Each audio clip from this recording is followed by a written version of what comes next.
স্টেজে বসলাম, আনন্দ করলাম, ফুর্তি করলাম, বক্তব্য দিলাম, আপনারা খুশি হলেন, লাফালাফি করলেন। এরকম বহুত দেখেছি আমার এই ওই বয়সে, কিন্তু পরবর্তীতে কোনো সত্তা আমরাই সবচেয়ে বেশি বিরোধী হয়ে গেছি।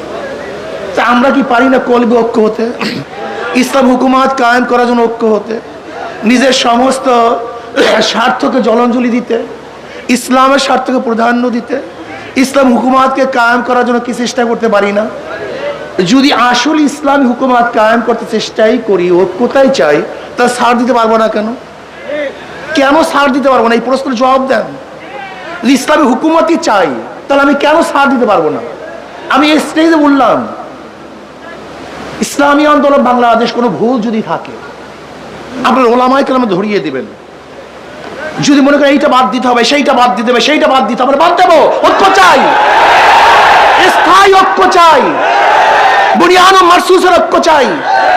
স্টেজ ফিটের ঐক্য আমি কোনোদিনই পছন্দ করিনি, এর কোনো মূল্যই আমার কাছে নেই। আফগানিস্তানে কলবি ঐক্য ব্যতীত বিশাল একটা জয় করেছিল, পরবর্তীতে তাদের মধ্যে সবচেয়ে বেশি মারামারি কাটাকাটি হয়েছে।